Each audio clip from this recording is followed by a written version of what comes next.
ദേഷ്യമില്ലാത്ത ആൾക്കാരുണ്ടാവലാണ്, ദേഷ്യപ്പെടാത്ത ആളുകൾ ഉണ്ടാവലാണ്. നമ്മളന്ന് പൊതുവേ ഉള്ളൊരു പ്രശ്നം എന്താന്ന് പരിശോധിച്ചാൽ മൂക്കത്ത് ഈച്ച എന്നുള്ളതാണ് നമ്മുടെ വലിയൊരു പരിപാടി. പാരമ്പര്യത്തിന്റെ പേരിൽ ദേഷ്യം പഠിപ്പിക്കുന്നവർ വരെ ഉണ്ട് എന്നുള്ളതാണ്. അങ്ങാടിന്ന് വർത്താനുണ്ടായി, അങ്ങാടിന്ന് രാഷ്ട്രീയം പറഞ്ഞുങ്ങാണ്ട് വർത്താനുണ്ടായി. മകൻ പേരേക്ക് വന്നപ്പോ വാപ്പ ചോദിച്ചു, എന്താണ് ചെറുക്ക അങ്ങാടിന്നൊരു വർത്താനം? അത് ആൾക്കാർ തമ്മിൽ വർത്താനം പറഞ്ഞുകൊണ്ട് ഇജ്ജെന്തേ പറഞ്ഞു എന്ന് ചോദിച്ചപ്പോ മോൻ പറഞ്ഞു, ഞാൻ ഒന്നും പറയാതാണ് പോകുന്നു എന്ന് പറഞ്ഞപ്പോ വാപ്പ പറയാണ്, പോയിട്ട് രണ്ട് വർത്താനം പറഞ്ഞുകൊണ്ട് വാടാ, നമ്മൾ പാരമ്പര്യമായിട്ട് വർത്താനം പറയാതെ എവിടുന്നേലും പോന്നിട്ടുണ്ടോന്ന്. പാരമ്പര്യത്തിന്റെ പേരിൽ ദേഷ്യം പഠിപ്പിക്കുന്നവർ വരെയുള്ള കാലത്താണ് സൽസ്വഭാവം എന്ന് പറഞ്ഞാൽ ഈറ പിടിച്ചാതിരിക്കലാണെന്നുള്ള വയത് സാലിം ബൈസിക്ക് പറയാൻ അവസരം ഉണ്ടായത് എന്നുള്ളതാണ് ഒരു സംഗതി.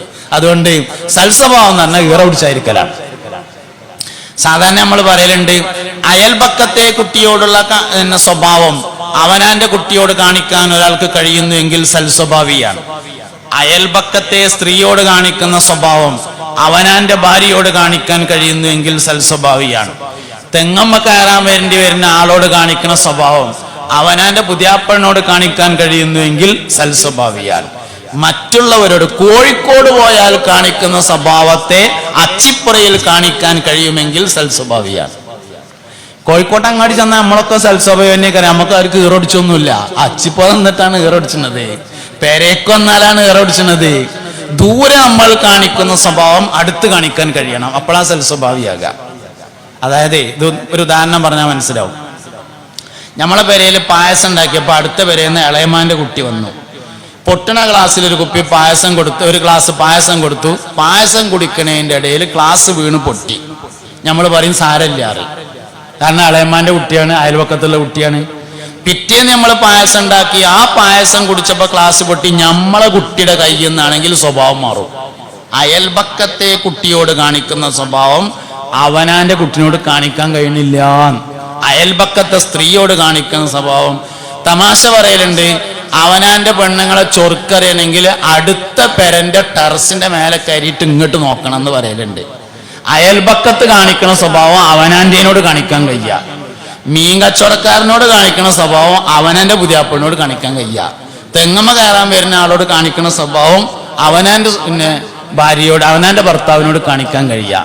ദൂരെ നമ്മൾ കാണിക്കുന്ന സ്വഭാവം അടുത്തേക്ക് ചെയ്യാൻ കഴിഞ്ഞാൽ സൽസ്വഭാവം. ഇതിനാണ് ഈറ പിടിച്ചായിരിക്കാറാണ്, ഇതിനാണ് ദേഷ്യം വരാതിരിക്കുക എന്ന് പറഞ്ഞത്. സൽസ്വഭാവം എന്ന് പറഞ്ഞാൽ 20 സ്വഭാവങ്ങളുണ്ട്. ഒരു മനുഷ്യന് 20 സ്വഭാവങ്ങളുണ്ട്. ഈ 20 സ്വഭാവത്തെയും ഒതുക്കാവുന്ന ഒറ്റ വാക്കാണ് ലാ തഗ്ളബ് അഹദ. സൽസ്വഭാവം എന്നാൽ എന്താണെന്ന് അറിയുമോ എന്ന് ചോദിച്ചു നബി തങ്ങൾ സല്ലല്ലാഹു അലൈഹി വസല്ലം. സഹാബത്ത് പറഞ്ഞു, അല്ലാഹു റസൂലുഹു അലം, അള്ളാഹുവിനും അവന്റെ റസൂലിനും അറിയാം എന്ന് പറഞ്ഞു. ആ ഉത്തരം സഹാബത്തിന്റെ ഒരു പ്രത്യേകതയാണ്. സഹാബത്ത് മറുപടി അറിയെങ്കിലും അങ്ങനെയാണ് പറയാ, അറിയില്ലെങ്കിലും അങ്ങനെയാണ് പറയാ. ഒരു ഉത്തരം അറിയെങ്കിലും അള്ളാഹു റസൂലും, നമ്മള് അറിയില്ലെങ്കിലും അറിയുന്ന പറയാ. ഇന്നത്തെ നമ്മളെ സമൂഹത്തിന്റെ ഏറ്റവും വലിയൊരു പരാജയം വിവരമില്ലാത്തവന്റെ വിവരാണ് എന്നാണ്.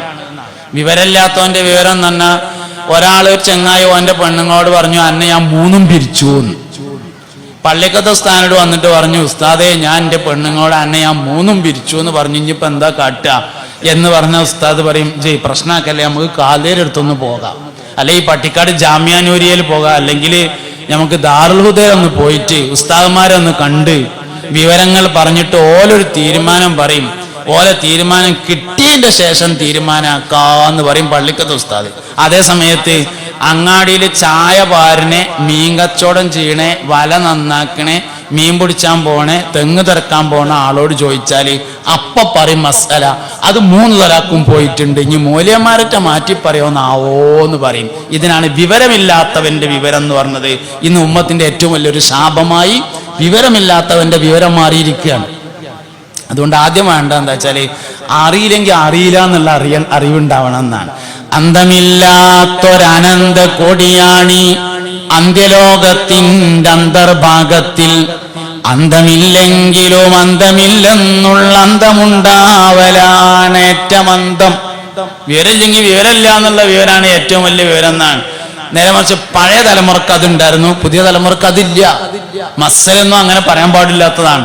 മസ്അല പറയണമെങ്കിൽ ഒരുപാട് കാര്യം സൂക്ഷിക്കണം. ആയത്തും ഹദീസും പറയും പോലെയല്ല മസ്അല. ആര് പറഞ്ഞതാണ്, എപ്പോ പറഞ്ഞതാണ്, എങ്ങനെ പറഞ്ഞതാണ്, പറഞ്ഞവന്റെ അവസ്ഥ, കേട്ടവന്റെ അവസ്ഥ, അതൊക്കെ പരിഗണിച്ചിട്ട് വേണം തീരുമാനം പറയാൻ. അല്ലാതെ ഒറ്റ തീരുമാനം അതിന് ഒറ്റ മറുപടി എന്ന് പറഞ്ഞ സംഭവം ഫിഖ്ഹിലില്ല. അത് ഫിഖ്ഹിലില്ലാത്ത സംഗതിയാണ്. അത് വിശദമായി പഠിച്ചിട്ടേ വരാൻ പറ്റുള്ളൂ. അപ്പൊ അതുകൊണ്ട് വിവരമില്ലാത്തവന്റെ വിവരം എന്തിലുണ്ടായാലും ഫിഖ്ഹിലുണ്ടാകരുത്. നമ്മുടെ ഉമ്മത്തിന്റെ ഏറ്റവും വലിയൊരു ശാപായിട്ട് ഇന്നത് മാറിയിട്ടുണ്ട് എന്നതാണ്. മനുഷ്യന് പ്രധാനമായും മാറ്റം വരുന്നത് 3 സമയങ്ങളിലാണ് എന്നുണ്ട്. അതിപ്പോ എന്തായാലും ഈ സാഹസിൽ പറയാൻ പറ്റും. വയസ്സന്മാരെ ആദരിക്കുന്ന സാഹസാണ്. മനുഷ്യന്റെ ജീവിതത്തിൽ മാറ്റം 3 സമയത്താണ്. 1 പ്രായപൂർത്തിയാവുമ്പോ, 2 ജോലി കിട്ടുമ്പോ, 3 റിട്ടയർഡ് ആവുമ്പോ. മനുഷ്യന്റെ ജീവിതത്തിൽ 3 മാറ്റാണ്. 1 പ്രായപൂർത്തിയാവുമ്പോ വലിയ കുട്ടിയാവും.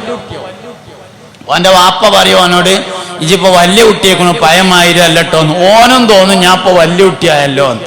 വലിയ കുട്ടി ആയാലുള്ള കുഴപ്പം എന്താണെന്നറിയുള്ളത്, പിന്നെ അങ്ങോട്ടൊന്നും പറയാൻ പാടില്ല, ഓ ഇങ്ങോട്ട് പറയണേ കേൾക്കുക.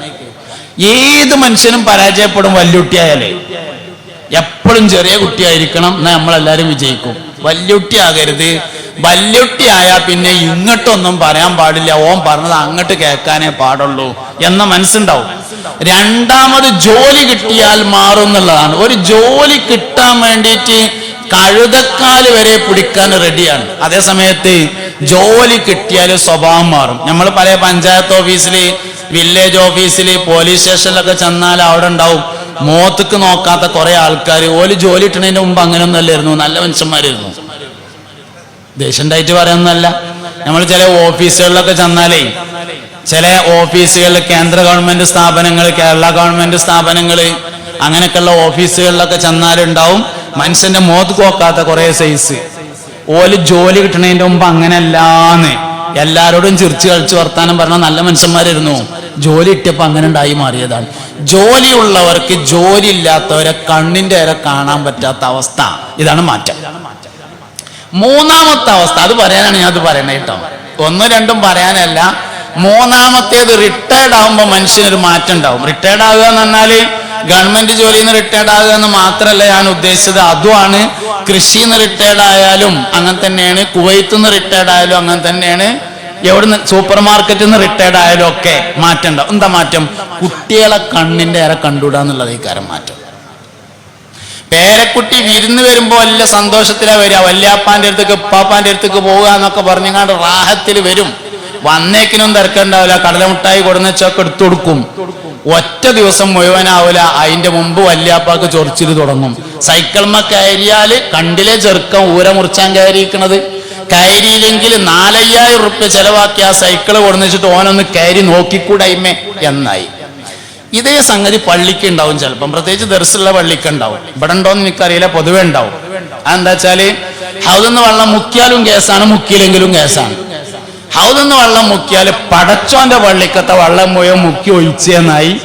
ഹൗദെന്ന് വെള്ളം മുക്കി കാൽമുക്കോടെ ഒഴിച്ചില്ലെങ്കിൽ അള്ളാന്റെ പള്ളിക്കൊക്കെ കാലഗാഥ കയറുകയെന്നായി. ഒരു കാര്യം മനസ്സിലാക്കുക, എല്ലാവരും ചെറുതായിട്ട് വലുതായതാണ്. സ്വാലിഹ് നബിയുടെ ഒട്ടകം മാത്രമേ പാറന്റെ ഉള്ളിൽ നിന്ന് വലുപ്പത്തിൽ വന്നിട്ടുള്ളൂ. ബാക്കിയൊക്കെ ചെറുതായിട്ട് ഇങ്ങനെ വലുതായി വലുതായി വലുതായി വന്നിട്ടുള്ളതാണ്. ഇത് വലിയൊരു മനസ്സിലാക്കിയാൽ ഒരു പ്രശ്നം ഉണ്ടാവില്ല.